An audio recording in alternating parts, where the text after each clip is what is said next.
Pernah nggak sih kita ngerasa sholat itu kok hampa banget, atau udah belajar ilmu agama tapi rasanya nggak nempel di hati?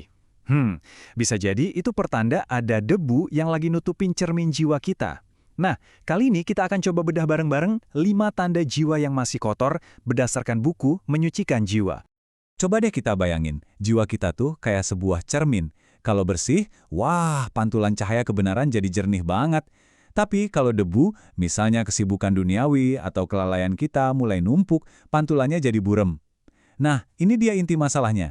Gimana caranya kita sadar kalau cermin jiwa kita itu udah waktunya dibersihkan? Jadi, gimana cara kita deteksi debu ini? Nah, buku ini ngasih kita 5 sinyal yang jelas banget yang bisa kita pakai buat ngaca, buat ngecek kondisi spiritual kita sendiri. Yuk, kita lihat satu persatu, mulai dari tanda yang pertama. Oke, tanda yang pertama adalah adanya penghalang menuju kebijaksanaan. Ini bukan soal kurang ilmu atau kurang pinter ya, tapi lebih ke ilmu yang kita dapat itu rasanya kok nggak klik gitu di hati. Maksudnya gimana tuh? Pernah nggak sih kita dengerin nasihat yang bagus banget, tapi ya lewat aja gitu, nggak mengubah apa-apa dalam hidup kita? Nah, persis itulah yang dimaksud di sini. Seolah-olah ada dinding yang bikin ilmu itu mental, nggak bisa nyentuh jiwa.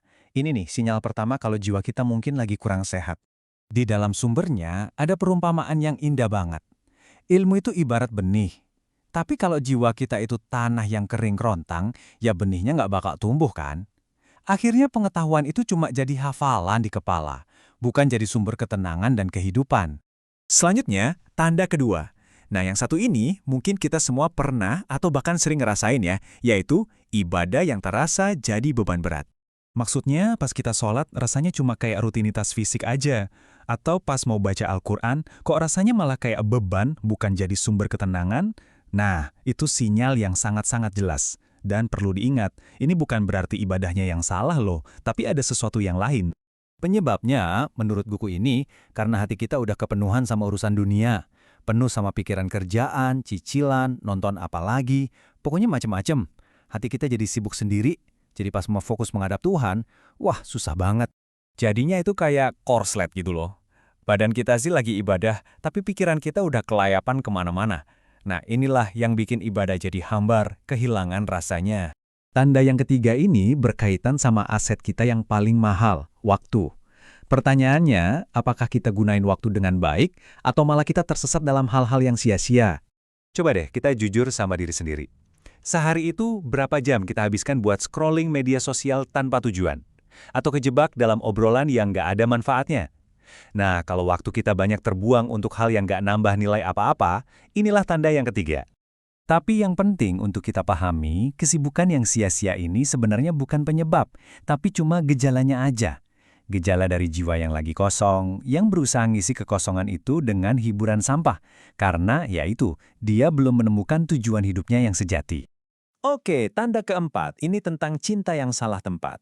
Sederhananya, ini soal siapa atau apa yang menempati posisi nomor satu di hati kita. Ini bukan berarti kita nggak boleh cinta sama dunia ya. Nggak salah kok cinta sama harta, jabatan, atau bahkan sama orang lain. Yang jadi bahaya itu, kalau rasa cinta ke hal-hal itu, levelnya udah ngalahin cinta kita kepada Allah. Saat prioritas di hati kita jadi terbalik. Akibatnya, jiwa kita jadi gelisah. Kita menggantungkan kebahagiaan pada sesuatu yang bisa hilang kapan aja. Sementara sumber kebahagiaan yang sejati malah kita abaikan. Ya pantas saja, hati ini rasanya kok hampa terus, nggak pernah merasa cukup. Dan sampailah kita pada tanda yang kelima, yaitu hidup yang berlebihan. Simpelnya, ini terjadi ketika kita kehilangan keseimbangan. Kata kuncinya di sini cuma satu, berlebihan. Contohnya, terlalu banyak makan, terlalu banyak ngomongin hal sia-sia, terlalu boros, bahkan yang menarik, bisa juga terlalu ekstrem dalam beribadah sampai melupakan kewajiban lainnya. Semua bentuk terlalu ini adalah tanda ketidakseimbangan jiwa. Jadi, perbandingannya jelas banget ya, jiwa yang bersih itu seimbang, pas di tengah-tengah. Sebaliknya, jiwa yang kotor itu didorong oleh nafsu yang nggak ada remnya, yang maunya lebih terus dalam segala hal. Jadi, kesimpulannya, inilah kelima tandanya. Ilmu yang nggak meresap, ibadah yang berat, waktu yang sia-sia, cinta yang salah prioritas, dan hidup yang berlebihan. Nah, menyadari tanda-tanda ini ada pada diri kita, itu adalah langkah pertama yang paling penting. Kita kembali ke pertanyaan di awal tadi. Kalau jiwa kita adalah sebuah cermin, apa sih yang lagi dipantulkannya hari ini? Apakah cahaya petunjuk yang jernih, atau malah debu kelalaian yang bikin buram? Semoga pembahasan singkat ini bisa jadi langkah awal bagi kita semua untuk mulai bersih-bersih cermin jiwa kita masing-masing.